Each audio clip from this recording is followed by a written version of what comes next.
Which is more important, calling, decoys, or location? Let me know in the comment section below. That's what we're talking about today. I'm Joel Strickland, and this is Surviving Duck Season.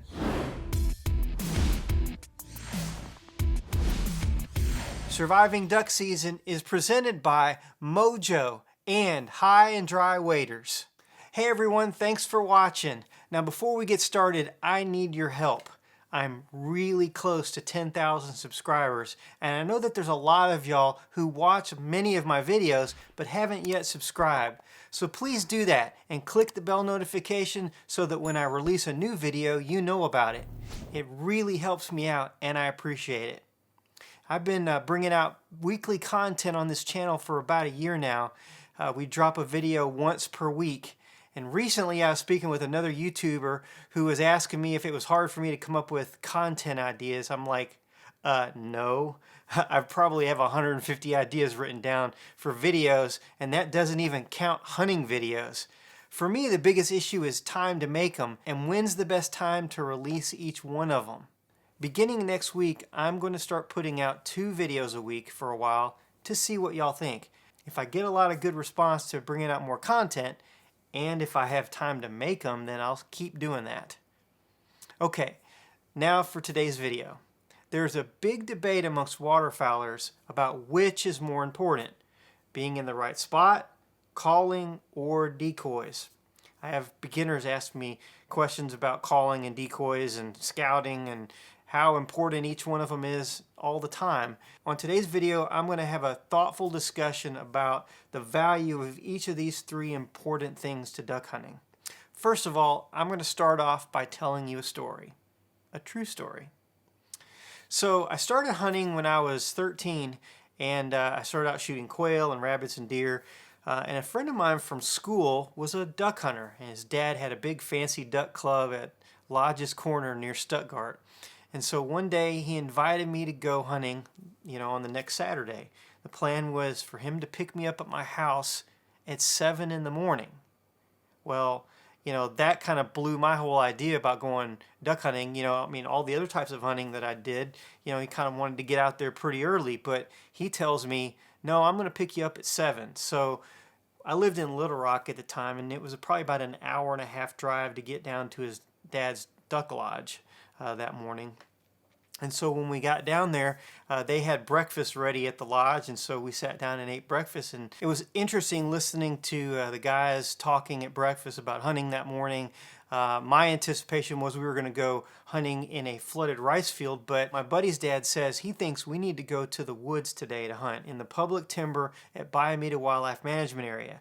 Now, this is a famous place, but I didn't know the first thing about it. In fact, I didn't even know about hunting ducks in the woods. I was so completely green to duck hunting at the time.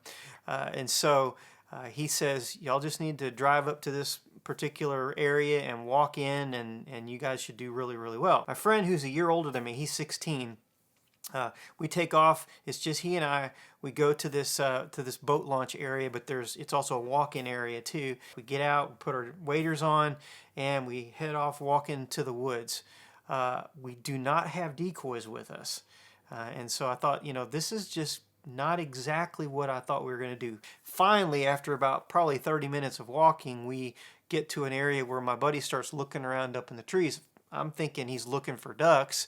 Actually, what he's doing is he's looking for an opening, a blowdown, sort of thing, so that there's kind of a hole for the ducks to come in. So as we find a spot, my buddy starts explaining to me, okay, we're going to get up against a tree and don't look up. And the ducks are going to start falling in here, and just don't look up. Just listen for me to tell you when to shoot.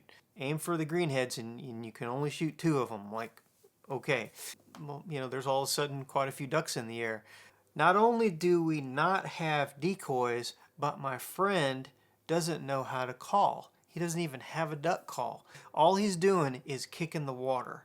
And so before you know it, these ducks by the hundreds are just circling over the top of our heads, and a few of them kind of dip down into the trees, and and I'm cheating. I'm looking up like, so many people do. I'm watching. I don't want to miss what's going on. And then all of a sudden, there's just a big old wad of ducks that just dump right into the hole, and they just start landing. And so now I'm kind of crouched down, but I'm kind of looking a little bit, but I'm keeping my head down, and it's just ridiculous how the amount of wind that's coming off of these ducks' wings. I mean, they're landing in front of us and behind us, all the way around us, and it's just a loud ruckus of commotion as these ducks are landing by the hundreds all the way around us.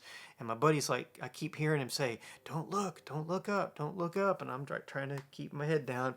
But I mean, I'm just seeing out of the corner of my eyes. I mean, just like a sea of ducks just on the water. It's just crazy. And so after it seemed like forever, it was probably 30 seconds of the ducks landing, he says, let's kill them. And so I pulled up my gun and shot 2 times, and 2 ducks fell, and he did the same thing, and we had our limit.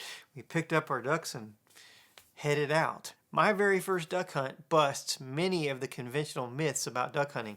Having to be out there really, really early, having to use decoys, having a call. So what you're telling me is you don't have to have a call, you don't have to have decoys, and it's all about location. Done. Well, this video's over with. Wrong.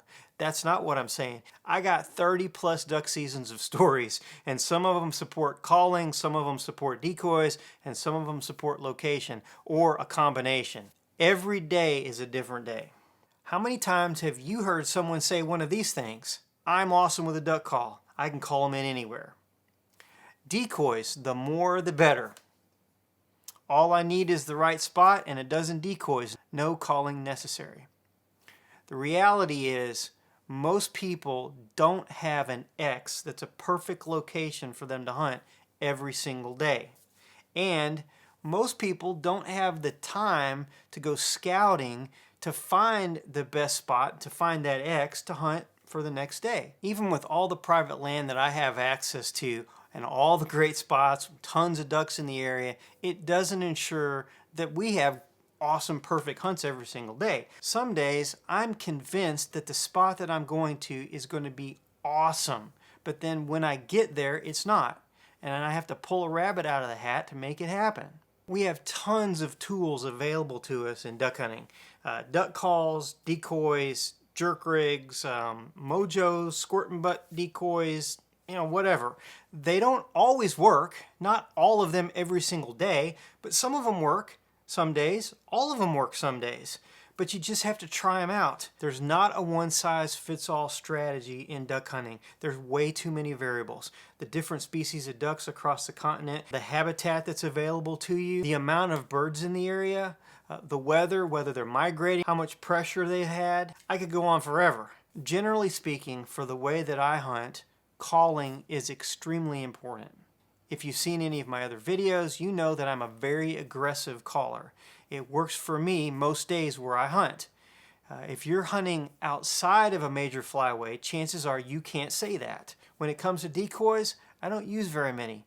Normally between 1 and 4 dozen decoys on a typical hunt. In fact, I can't even tell you the last time I used like 6 dozen or more decoys. But if you're hunting a trafficking area or maybe near a refuge or something like that, then more decoys is often way better strategy for you. And when it comes to decoys, here's something for you to remember. Not always, but typically, the more decoys you use, the more calling you probably need as well. You don't want to have 500 decoys out there and just quacking a little bit. Normally you want to make it more realistic by having a lot more, duck sounds. If you're hunting in an area that doesn't have a large concentration of birds, or you're hunting outside a major flyway, then focusing on destination-bound ducks is probably the right situation. And in that scenario, it really is all about the location. And then when I say destination-bound birds, that means knowing exactly where the ducks are going to be and setting up right there. Sometimes in this situation, too many decoys might screw you up. Calling much or even any can ruin it. When I'm asked which is the most important, location, decoys, or calling, it really depends. Calling, decoys, and location really all work in tandem. But the truth is, there's one other element that many guys forget about or get lazy about, and that is concealment. Get a blind, brush it in, and when you think it looks really good, brush it in some more. Then when you hunt, be still. more great duck hunting spots are messed up because of guys getting seen. So get hidden and quit moving. So here's a recipe for success. Scout and find where the birds are using. Determine if you can set up right there and get hidden. If yes, then get a good hide in there. Put out fewer decoys than you're seeing ducks using.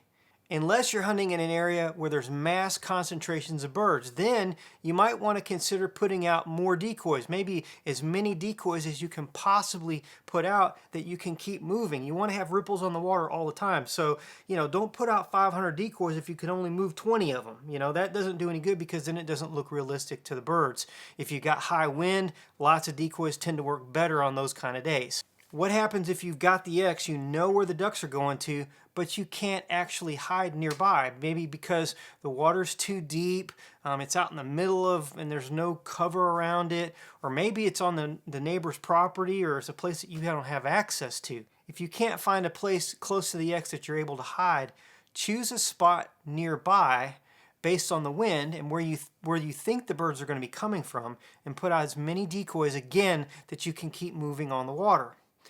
Sometimes they're going to come right in with not much effort. Sometimes it just works perfectly. Even though you're not on the X, they're going to come to you. But sometimes you have to do things to coax them in by calling, maybe using a lot more motion decoys, some spinners, that sort of thing. Unfortunately, there are many times that there's nothing that you can do to make those ducks come to you. I mean, if there's an X nearby and they're pounding that spot, it's really hard to call birds off of them. It's hard to get birds to call birds off of live ducks and refuges and that sort of thing. Unfortunately, that can be our reality. If you haven't mastered duck calling or you don't have many decoys, be better at finding ducks and hiding. But the bottom line is, learn how to use all of these things in tandem and realize that every strategy doesn't work every single day. You just have to be willing to change things up when something isn't working. Got any questions? Leave them in the comments below. We have Surviving Duck Season t-shirts available, so check out the link below and get yours today. Also, if you missed last week's video, there it is right there. Make sure you check it out. And here's another great video right here. Make sure you see that too. Until next time, I'm Joel Strickland. Good hunting and God bless.